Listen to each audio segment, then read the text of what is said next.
Guys, j'espère que vous allez bien. Bienvenue chez Ladoa. It's about everything. Cette fois, on va direction de la Côte d'Ivoire à Abidjan. Donc, c'est tellement triste ce qui est arrivé. Donc, on va regarder un petit peu qu'est-ce qui s'est passé avec une influenceuse. Donc, c'est une collaboration commerciale autour d'une perruque qui vaut 300 000 francs CFA qui a viré au cauchemar pour la créatrice de contenu Aurélie Fadiga. Donc, on peut imaginer. Histoire de perruque, histoire de placement de produits et commence à tourner n'importe comment. Et ça fait peur juste d'imaginer ça. Donc, déjà, on envoie nos sympathies à Aurélie en espérant un bon rétablissement. Et, guys, on est là. It's about everything. On regarde un petit peu l'effet de cette actualité et le verdict, parce que, en effet, le verdict suite à cette situation a été rendu. Cette violente situation a été rendue.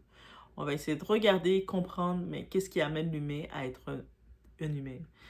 Le déséquilibre, le manque de compréhension ou penser qu'on peut faire n'importe quoi, avoir accès à tout. D'être trop accessible ou d'être accessible à quelqu'un te donne trop de droits. On y va, guys, sans perdre de temps.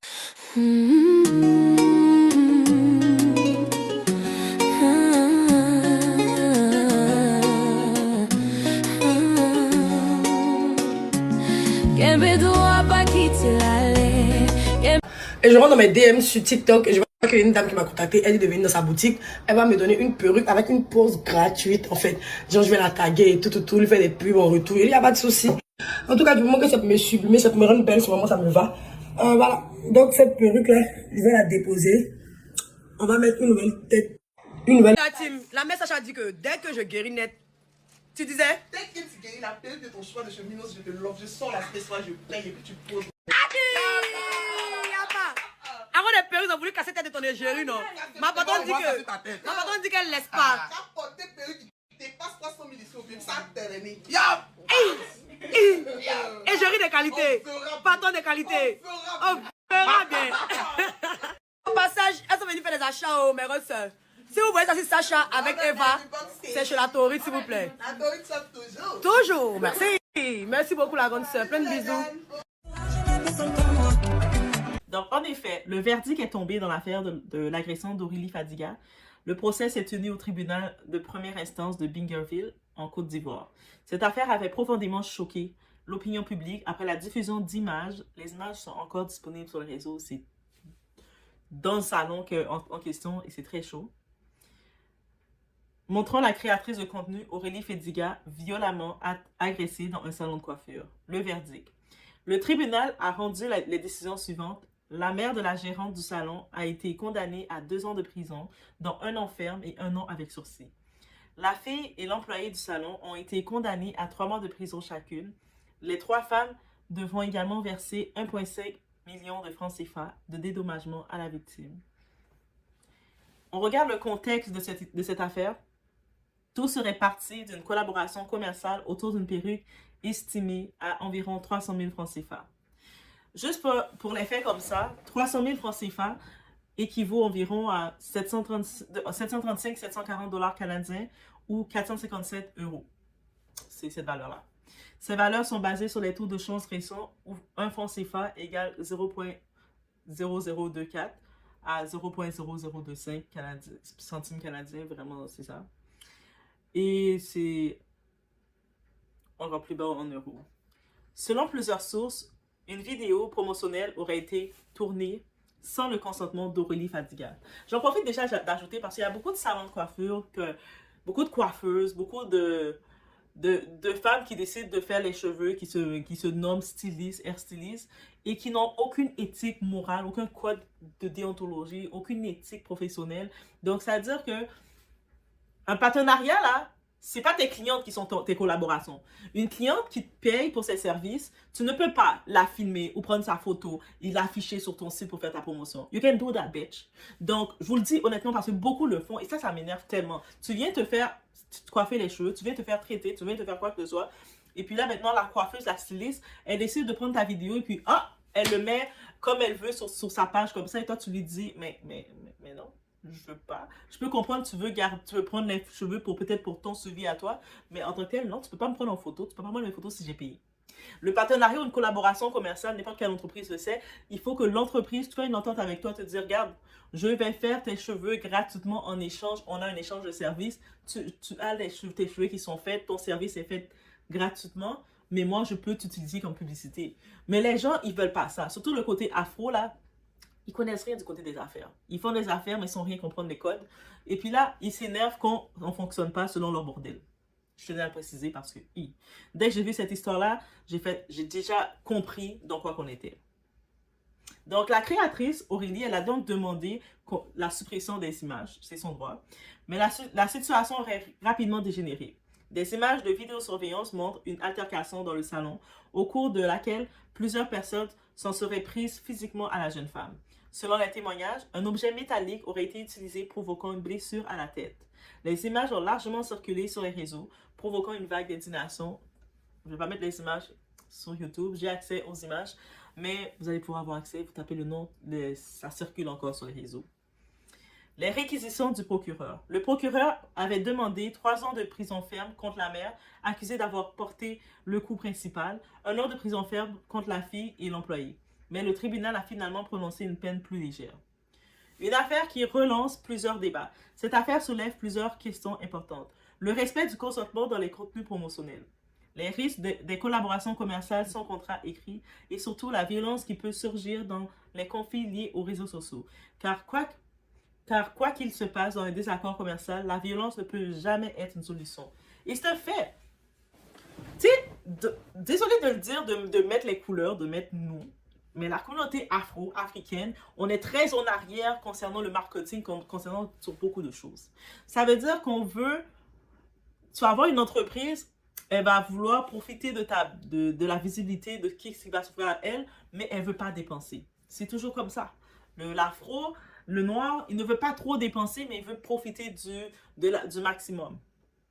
Et souvent sans ton consentement réel ou sans avoir fait un contrat réel avec toi. Ils ne font pas de contrat, ils ne font même pas affaire aux lois. Ils connaissent même pas, même si on est dans un pays de loi, devant le tribunal, on ne peut pas dire je ne savais pas. Ils refusent de suivre la loi. Ils viennent dans le pays occidental, ou même si pour le cas, c'est en Côte d'Ivoire, ça se passe, mais pour eux, la loi n'est pas applicable à eux parce qu'ils ne connaissent pas la loi, ils restent médiocres.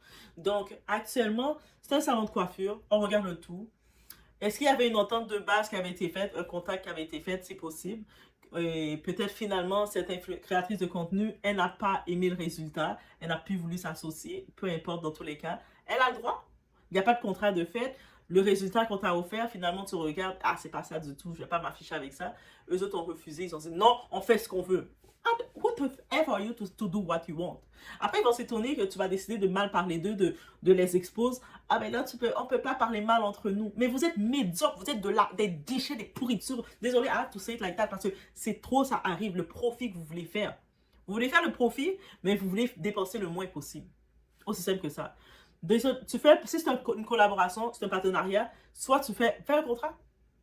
Tu es une entreprise, en quoi tu es une entreprise, tu n'es pas en mesure de préparer des contrats ou de quoi pour offrir à tes gens. Oui, tu prépares des contrats, tu dépenses l'argent légal, tu prépares des contrats, même si c'est une forme simple que tu fais signer à tes gens. Tu dis, voici, on fait l'échange de services, je te donne mon produit et toi, tu vas me donner, tu vas partager, je vais pouvoir te partager ou tu vas partager mon produit à ta communauté. C'est ça l'échange de services. Mais quand tu le fais comme ça, tu dois t'assurer que la personne qui le partage est correcte aussi. C'est pas toi qui décides, ok, je le partage comme je veux, je fais ce que je veux. Non. Non. Vous avez trop l'esprit que vous voulez forcer les gens. Si la personne, la créatrice finalement, elle regarde, ah non, je ne suis pas satisfaite de cette façon de faire. Laisse tomber, on efface. Tu effaces, on recommence. On le fait de la bonne façon. Mais vous le faites de n'importe quelle façon et vous déclarez c'est comme ça doit être. Ou sinon, l'autre chose que les Africains, les Noirs, les commerçants afro, que vous êtes forts dedans. Vous êtes forts à faire ça dans vos entreprises. Moi, j'arriverai comme cliente. Je paye le prix. J'ai aucun rabais avec vous. J'arrive, je paye le prix à plein prix. Donc, si je décide moi-même tout seul, quand j'ai payé mon produit et de vouloir que j'achète, j'ai ma goutte d'eau, j'ai payé ma goutte d'eau et je décide de faire une promotion sur ma goutte d'eau, de parler de ma goutte d'eau, ça, c'est pas un placement de produit. C'est moi qui ai mon produit que j'ai acheté, que j'ai consommé et je veux en parler à ma communauté. Mais par contre, c'est différent. Si la compagnie de goutte d'eau me contacte, me dit, c'est quoi, Doa? Voici tes placements, tu vas pouvoir faire telle promotion tu vas pouvoir faire telle promotion, voici le code, voici comment ça fonctionne. Et là, je viens dire, voici, ça c'est une promotion que je fais. C'est un placement de produit que je fais. C'est deux choses différentes. Mais vous ne connaissez pas ces deux codes-là. Vous êtes trop inculte. Vous faites vos business. Vous appelez business. Vous tout vous appelez business. Ah, j'ai une business, je suis une business. Je suis entrepreneur. Mais les simples éthiques de base, l'éthique professionnelle, vous ne l'avez pas et vous ne voulez pas vous instruire. Inculte que vous êtes. Et puis, oui, la peine était une peine bonbon. C'est une peine minable. Je ne sais pas s'il y a eu corruption derrière qui s'est achetée pour réduire cette peine, mais c'est une peine bonbon. C'est-à-dire que c'est catastrophique. Une collaboration autour d'une simple perruque s'est transformée en affaire judiciaire. Aujourd'hui, la justice a rendu sa décision. Mais pour beaucoup d'internautes, une question reste posée. La peine est-elle suffisante face à la gravité de l'agression? C'est pas suffisant. Et ils vont recommencer. Est-ce qu'eux autres, ils ont compris? Cette mère-là, sa fille avec son employé, est-ce qu'ils ont compris? C'est la mère en plus qui a pris un gros bâton en fer pour lui frapper sur la tête. C'était quoi son intention? Comme madame que tu es là, tu prends le bâton pour frapper la tête de la fille. Parce que la fille t'a dit de supprimer ses photos. Elle n'aimait pas ses photos, peu importe la raison. Peut-être tu as pris les photos, tu ne l'as pas pris dans un bon angle. Il y a plein de raisons comme étant, c'est une créatrice de contenu, elle veut contrôler un peu son image. Toi, tu décides, non, mais non, moi je le laisse comme ça, animal que tu es. J'espère en prison, le peu de temps que tu vas faire en prison, tu vas recevoir le karma du bâton aussi en prison. Toi, tu décides maintenant, je prends un bâton, let's go. Moi, je refuse que tu veux retirer tu me demandes de retirer ta photo. Actuellement, ça doit se faire, un partenariat comme ça doit se faire une bonne entente des deux côtés. Un partenariat doit se faire une bonne entente des deux côtés. C'est-à-dire que je viens te voir ton entreprise, je regarde tes produits, je décide de faire un partenariat pour tes produits sur ma plateforme. Je dois être bien de le faire. C'est pas comme si tu prends mon contenu, tu dis, ah, regardez, telle créatrice est venue chez moi. Et puis moi j'ai un mauvais souvenir de toi. Vous êtes tellement habitué qu'on vous force. Votre mari vous force le pétinement. On vous force tellement petite, on vous a tellement forcé que vous voulez maintenant forcer, imposer les gens à faire comme vous voulez. Ça marche pas comme ça. C'est pas comme ça que tu fais ton marketing. Et regardez au moins les bases de marketing. De temps en temps, je vous donne des conseils de marketing. Regardez les bases de marketing réussi. C'est pas en forçant un créateur de contenu, en l'imposant dans votre business que vous allez avoir des clients plus que ça. Peut-être 2-3 vont dire, ah, il y a telle créatrice qui est allée chez elle, j'ai vu sa photo. Mais la créatrice, elle va faire son story time, elle va dire, yo, on m'a forcé, moi je voulais pas, elle m'a forcé. Est-ce que ça tombe bien? Imbécile que tu es, qu'ils sont. Désolé, de ce côté, je suis du côté de cette créatrice parce que jusqu'à pas, même si certaines personnes, j'ai vu des commentaires dire, ah, mais la créatrice aussi, Aurélie, des fois elle parle mal aux gens. Ou qu'elle parle mal aux gens, c'est son image qu'elle défend. C'est-à-dire qu'elle est allée, peut-être qu'il y avait une entente, une invitation, elle a décidé d'y aller voir pour la perruque, ok, elle dit c'est un petit partenariat gratuit, parce que du côté afro, on n'a pas, comme créateur de contenu noir, il n'y a pas vraiment d'opportunité pour nous. Il n'y a pas trop d'opportunités que les perruques, que l'été bizarre, là, que ça. Ou peut-être certaines cliniques vont contacter le monde pour venir faire la promotion de leur clinique et risquer de sortir avec un organe en moins. Mais ça, c'est une autre chose. Mais il n'y a pas trop d'offres pour les créateurs afro. Donc, ça veut dire que cette créatrice a dit, ah, mais pourquoi pas prendre une petite perruque, aller regarder le tout, aller faire le tour. Finalement, elle a regardé, elle a probablement pas aimé le résultat, ou elle a quand même un droit à l'image. Et il faut comprendre ça. Vous avez une business, vous faites affaire avec un créateur, le créateur a un droit à l'image. C'est-à-dire qu'un exemple aussi simple, tu décides de faire des accessoires. Tu décides, dans ton coût de production, dans ton coût marketing, tu décides de dire, je vais prendre 50 accessoires, je vais les envoyer à 50 créateurs, 50 influenceurs, peu importe que tu sélectionnes et qui décident d'accepter ces bijoux-là. Mais ces créateurs, quand ils reçoivent tes bijoux, dis-toi que sur leur plateforme, sur leur identité avec leur communauté, ils vont faire leur setup, comment ils veulent le présenter. Certains vont le présenter de façon spontanée. Regarde aujourd'hui, qu'est-ce que j'ai reçu? Ils vont ouvrir un paquet et puis ils vont faire une vidéo, que ce soit TikTok, que ce soit peu importe où, et ça va faire un unpacking. D'autres vont simplement porter le bijou, être arrangé, dire voici le bijou, d'autres vont faire des get ready with me, d'autres c'est des photos qu'ils vont faire et puis ils vont ajouter le nom de la marque. Peu importe comment ils décident de le faire, c'est toi tu sais que le créateur, c'est son image, c'est sa gestion, la façon qu'il trouve qui est mieux pour lui pour parler à sa communauté qu'il fait. C'est pas toi maintenant comme prestataire de service qui va décider comment il doit présenter ton service. Si maintenant le créateur il juge que comment il s'est présenté, ça ne fait pas son affaire, tu te dis ok, tu parles, tu n'es pas un animal, tu n'es pas un bourrique, tu parles au créateur, tu dis ok, peut-être tu n'aimes pas les photos, on supprime les photos, si c'était l'entente que je te donne une perruque en échange de publication, mais regarde, fais ton setup, comment tu veux présenter ma perruque. Si c'est au moins une petite vidéo que tu veux faire, que tu montres que tu rentres, parce que le but que je veux avoir des clients, tu rentres dans le magasin, tu fais ton setup, tu filmes un peu, fais-le. Que le monde voit un peu le magasin, le salon. Si tu veux faire ton setup, que tu mets ta perruque, t'es arrangé, t'es bien pump it up, t'es bien arrangé, prête à sortir. Et c'est là que t'as la perruque, ça va, parce que tu sais que ta communauté, ils vont être attirés à te regarder quand ils te voient super bien arrangé, prête à sortir en soirée. Oh, tes cheveux sont toujours beaux. Et là, toi, t'en profites de mettre ta ligne et aller chez tel salon. Ils ont les perruques, mes chéris. Ça va être la façon du créateur de savoir comment il va présenter maintenant ton produit ou ta prestation. C'est pas au prestataire ou à l'entrepreneur de venir imposer au créateur comment présenter son image. Mais ça, encore une fois, il y a trop de gens qui s'improvisent entrepreneurs, qui s'improvisent commerçants. Ils connaissent même pas le game simple, le ABC de la simplicité de tout ça.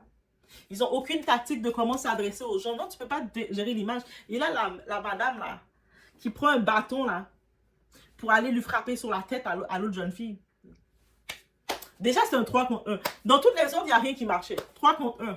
Elle est là tout seul. Elle demande de supprimer mes photos. Elle est venue dans la zone. Supprimer, je ne veux pas. Vous refusez. Là, en plus de ça, vous mettez vous 3 contre elle. À quel point vous avez été intimidé contre elle? Moi, je dis, personnellement, je dis c'était un plan que vous voulez l'attaquer. Jalousie. Peut-être que tu sentais que l'influenceuse brillait trop face à ta fille médiocre. Et donc, tu voulais éteindre son étoile et tu t'es dit, on va la faire venir dans le salon, on va la prétendre, lui donner une fausse perruque, lui prétendre un faux plan. Et elle est tombée, elle est venue dedans. Le conseil qu'on peut donner aux créateurs maintenant, vous allez dans les rendez-vous de possibilités de création et tout, de collaboration, allez-y pas toute seule. Amenez avec vous, prenez, si vous avez un grand cousin, vous n'avez peut-être pas des bottes de gardiens de sécurité, des agents, vous avez votre grand cousin, vous avez votre ami du quartier qui est bien gros, qui a bien mangé ses repas, même si vous allez lui payer en plat de pizza, vous allez lui payer en plat de foutou, ou peu importe, pour lui donner des forces, vous avez deux grands avec vous, là, deux même big boss avec vous, et dans le salon, ils vont vous regarder déjà arriver, pourquoi tu viens avec lui? Je ne sais pas comment ça va se passer, mais j'ai mon équipe avec moi. Eux autres vont rester devant les portes. Ils vont rester là, ils vont regarder comme ça. On est là. Si maintenant c'est ça qu'il faut, parce que là, elle est venue se présenter tout seule. Ils se sont retrouvés 3 sur elle. Donc, le conseil qu'on peut donner, mais très chère créatrice, vous avez vos rendez-vous de collaboration, on va essayer de chercher un peu d'argent, gratter un peu d'argent, parce que c'est comme ça que ça fonctionne, la création. Mais, prends ton grand cousin. Au pire, dans le quartier, tu peux même donner un contrat, un peu d'argent. Tu n'as pas le choix de création, tu n'as pas le choix de sortir un peu d'argent. Tu donnes un peu d'argent à quelqu'un, comme peut-être le petit jeune dans le quartier qui mange bien et qui est là, qui est comme ça. Hey, quand j'ai 2-3 rendez-vous, tu peux m'accompagner pour ma sécurité. Même si tu le donnes, dans ton show, tu me sors un peu d'argent, tu payes un plat. Si c'est le jeune du quartier, tu le prends avec toi au pire. T'amènes le groupe de jeunes du quartier même au pire. Ils vont rester plantés là. Pendant ton rendez-vous, ils restent plantés là. Il y en a 2 qui restent en dedans et puis les autres qui restent là. Il doit y avoir un événement comme ça qui vont ravager son salon. Ils n'auront ravagé son salon, c'est une autre histoire. Mais bref, ça m'a offusqué cette histoire-là. Ça m'a offusqué. Donc, soyons prudents. Qu'est-ce que ça peut nous rappeler? Soyons prudents. Le monde a des mauvaises intentions. Et puis, dites-vous, il y a des gens qui ont tellement des mauvaises intentions. Peut-être, c'est une attaque personnelle qu'ils avaient contre Aurélie. Ils ont trouvé une façon de l'attirer. En l'attirant là, ils ont profité de l'attaquer. Parce que c'est trop. Tu vas l'attaquer comme ça parce qu'elle dit de supprimer sa photo? Non. Il y avait autre chose. Guys. Laissez-moi savoir ce que vous en pensez. Et qu'est-ce que vous pensez de cette fameuse peine bonbon. Et les peines bonbons qu'on appelle. Bref, on se retrouve au prochain vidéo. Le verdict final, là. Les jeunes filles, là, elles ont pris 3 mois chacune. 3 mois de prison ferme, chacune. Avec une amende de 1 500 000 chacune. Elles vont donner à Aurélie. Maintenant, la maman, là, elle a pris 2 ans de prison. 1 an de prison ferme. Et puis 1 an de prison avec suicide. Et puis, elle va devoir verser 200 000 francs chaque fin du mois à Aurélie pendant 5 ans. C'est ça le verdict final. Ils ont tapé une fille, les temps de filmer en salle d'audience là-bas. Mais comment tu veux filmer en salle d'audience? Elles ont vu qui même?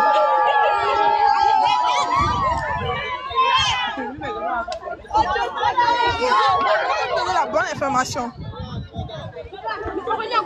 Et Sacha.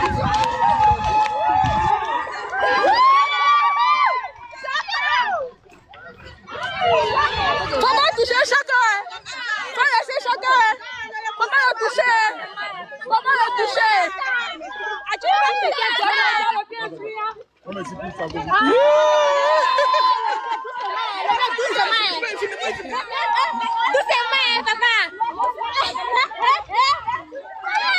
Chaka! Ici c'est gâté, Chaka!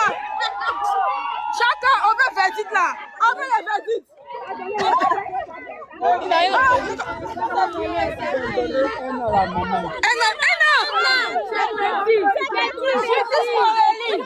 C'est fini! Chacun nous dit qu'ils ont donné 1 an à la maman, on ne comprend rien.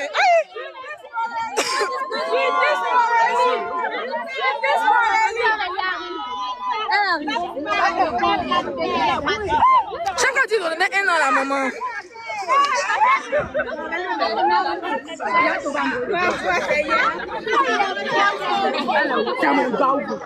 Non, toi tu dis il est bon.